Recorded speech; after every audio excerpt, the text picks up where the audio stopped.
Alors, salut, j'espère que vous allez bien. Pour ma part, ça va très très bien. Alors, aujourd'hui, on se retrouve dans une nouvelle vidéo. Et aujourd'hui, on va jouer en multijoueur sur ce jeu. On va jouer en mode domination.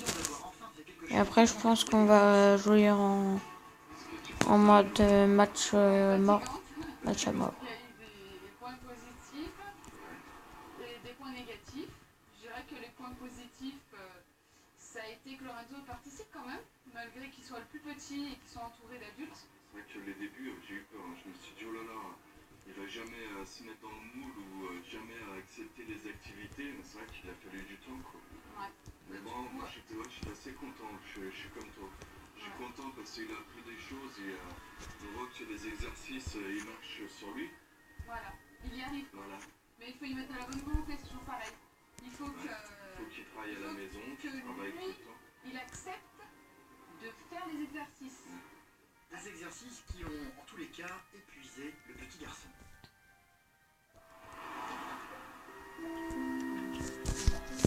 Paula aussi est épuisée et pour une autre raison. À 17 ans, c'est une jeune fille qui a peur de tout et qui est victime en permanence de crises d'angoisse. Elle ne dort que très difficilement la nuit, ce qui ne l'empêche pas de se lever le matin pour partir à l'école, trop inquiète d'arriver en retard. Il est 7 heures et comme prévu la veille, elle est sur le pont. Maman? Oui, Paula? T'es pas partie encore? Je vais y aller là. Ouais, bah 20 minutes près, t'aurais pu m'amener. Oui. Oui? Rien de stress, hein? Bah oui, pourquoi? Je sais pas où je vais. Allez, toi? Oui. Passe une bonne journée, toi aussi, hein? Et ma brunette. Les encouragements de sa mère qui feront pas grand-chose, comme à chaque fois qu'elle s'apprête à entamer une nouvelle journée, Paula retrouve immanquablement ses angoisses loin de sa maman. J'ai besoin qu'elle soit là, c'est celle qui me soutient. Dans une maison, il y a un mur porteur, et puis bah, elle, c'est mon mur porteur. Et dès qu'elle est pas là, bah, il y a tout qui s'effondre. C'est le stress qui recommence. C'est une nouvelle journée à gérer toute seule. J'ai mal au ventre et j'ai mal à la tête. En plus de ça, ce sera On va le suivre. Oui, il me suit, ouais.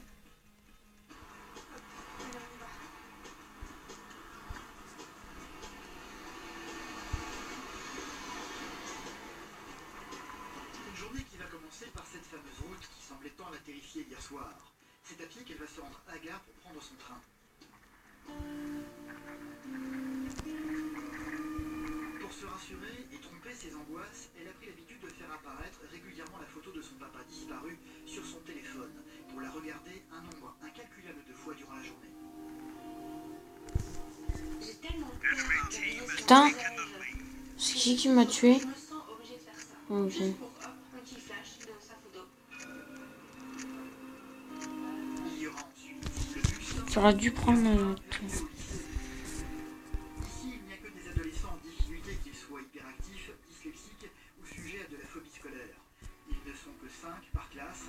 Au milieu de ses camarades qu'elle connaît bien maintenant, Paula va oublier un peu ses angoisses, mais pas sa fatigue. Comme elle ne ferme jamais l'œil de la nuit, ses journées en cours sont difficiles. Elle ne cesse de bailler et a toutes les peines du monde à garder les yeux ouverts. Voilà, Paula, ça va? Fatiguée. Ouais, et j'ai mal à la tête, il me demandait, ouais, je pensais à mettre plus que j'avais. La directrice de l'établissement connaît bien les problèmes de la jeune fille. Elle fait d'ailleurs régulièrement le point avec ses professeurs pour essayer de voir son évolution au sein de l'école. Comment t'as trouvé Paula ce matin? Comment tu la trouves? Tu sais, voilà, c'est toujours un peu difficile.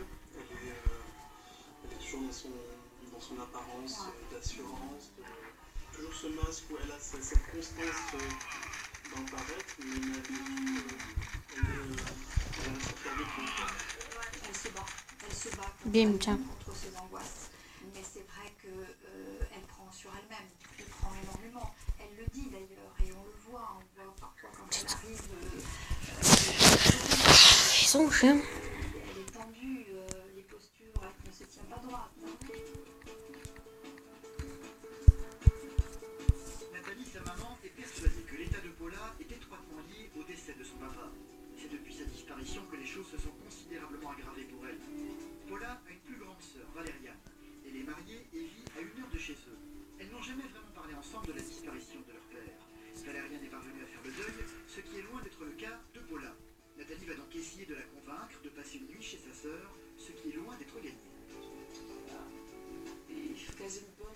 rassure une bonne fois pour toutes, sur le papa qui est plus là, ce que l'une et l'autre a pu ressentir pour que justement déjà elles puissent mieux se comprendre. Et peut-être, je pense aussi que Paula soit un peu soulagée. Je sais qu'elles se sont un peu exclues et parfois, elle n'est pas aveugle, elle voit aussi comme les personnes qui t'aiment quand ça va pas, quand tu vas bien, elle le voit. Et quand ça va pas et que toi tu ne lui parles pas. Mais maman, comme si ça l'interrogeait, on s'est jamais parlé. Ça va dit? Oh, bah tiens. Nathalie a refait sa vie avec Frédéric, qui est devenu le beau-père de Paula. Lui aussi connaît bien les angoisses de la jeune fille. Il sait que lui demander de dormir dans un autre endroit que sa maison, loin de sa mère, c'est une chose qui relève de l'impossible. Sauf que sa mère aimerait que sa fille fasse des efforts pour une fois et qu'elle apprenne enfin à surmonter ses angoisses. Maman, je veux que j'aille dormir chez elle. Non, mais attends, mis à part le fait de... Mais c'est une super idée. Comment? Non, tu étais d'accord quand même. Tu vas aller dormir chez elle? Non, pour aller la voir, oui. Tu vas passer... Oui, mais tu as dit que tu allais essayer. Ah non, là, je suis trop fatiguée. J'ai pas le courage d'y aller, j'en peux plus là. Oui, non, j'ai pas envie de me fixer un but, un week-end alors que je suis fatiguée. On peut voir demain. Demain soir, si elle se sent... Mais non, attends, oula, tu sais très bien qu'on va pas te forcer. C'est toi, tu essayes. D'accord? Tu vas essayer. Si tu te sens... Paula, ne mets pas la pression. Si tu te sens, tu restes. Si tu te sens pas, mais tu m'appelles. Parce que je sais très bien que à une certaine heure, tu n'auras plus prendre le train. Tu m'appelles et puis je viens te chercher. Pas de souci. Bon, allez, pour le moment, on oublie. Comme ça, on garde le gâteau pour nous demain soir. Parfait, moi je trouve. D'accord? Et tu restes là. On fait comme ça? D'accord? Allez, voilà. Allez, c'est tout. D'accord? J'ai réagi comme ça parce que c'est vrai que chez ma soeur, je me sens pas à l'aise. C'est pas chez moi, c'est pas mon environnement. J'y vais jamais, donc c'est vrai que je connais pas. Et voilà pourquoi j'ai réagi comme ça. Je n'ai pas envie d'y aller parce que je sais qu'après, une fois là-bas, ça va pas être une partie de plaisir. À bientôt 4 ans, Lorenzo entame sa deuxième journée de stage à Paris pour tenter de guérir de son bégaiement. Moi, je vais là. Lorenzo, c'est exactement comme tu dis là. Non, je vais là. Une grande première pour Christian qui n'a jamais testé sa méthode sur un garçon si jeune. Autant hier le petit garçon s'est montré conciliant, autant ce matin son humeur semble avoir tourné. Pour démarrer sa deuxième journée de stage, Lorenzo va tout simplement refuser de parler. Dis, mon papa et ma maman. C'est juste un peu. Bah, dis ce que tu veux. Attention, c'est pour me prouver que tu es réveillé. Christian ne va pas lâcher l'affaire pour autant. Le petit garçon doit absolument pratiquer ses exercices pour apprendre à réguler son débit de parole. Sauf que pour le moment, il n'a aucune envie de le faire. Je vais y arriver. L'eau, 29 minutes.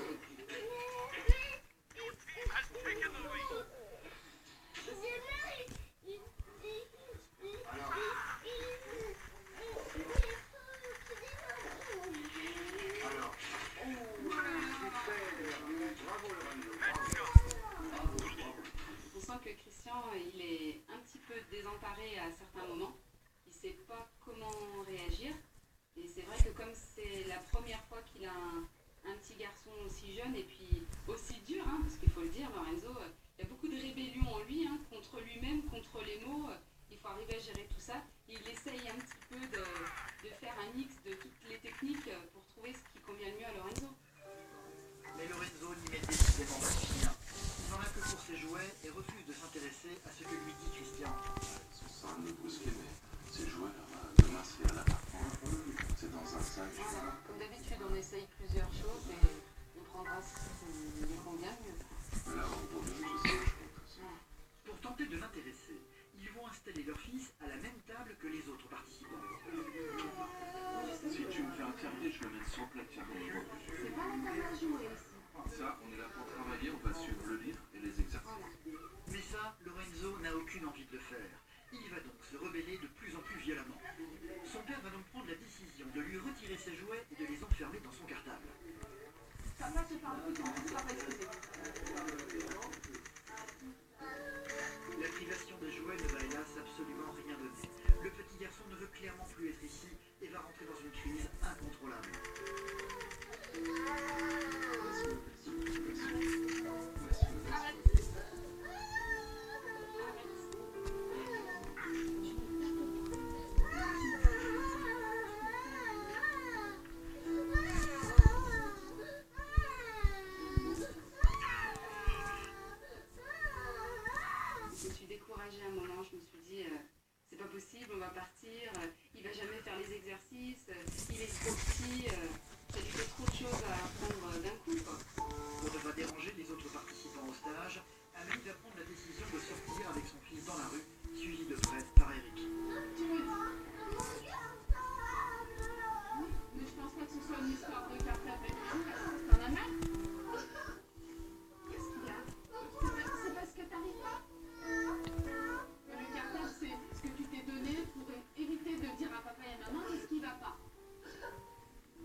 Ouais, du coup, je pense pas que on pourra pas faire un match à mort.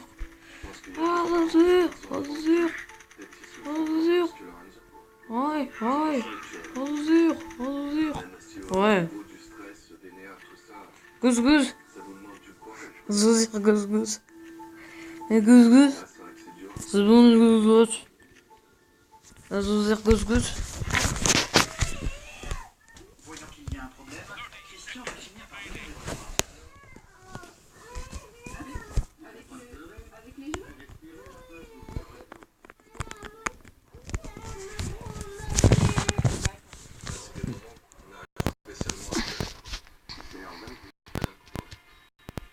Putain, ils sont en train de prendre le V.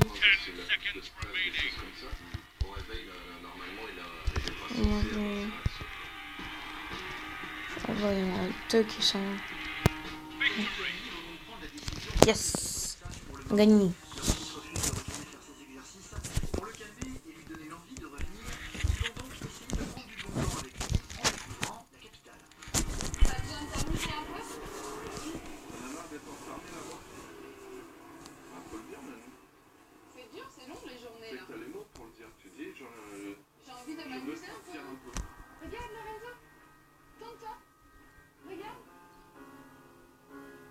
Tour Eiffel, le petit garçon rêvait de la voir en vrai un jour.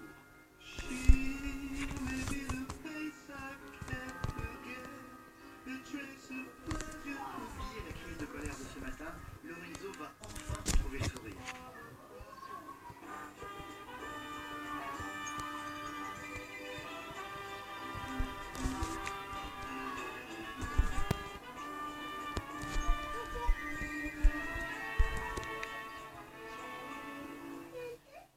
C'était bien. Ça t'a fait plaisir?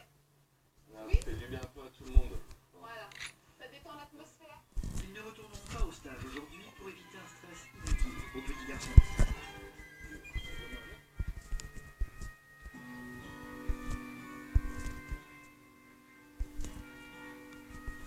Près de Nice, Nathalie désespère de trouver une solution pour sortir sa fille Paula de ses crises d'angoisse permanentes. Un état de peur et de mal-être, en grande partie provoqué par la disparition du papa de la jeune fille il y a 6 ans. Paula ressasse en permanence les souvenirs de son papa disparu. Donc je propose que ce qu'il a pour suivre, je vous dis à bientôt.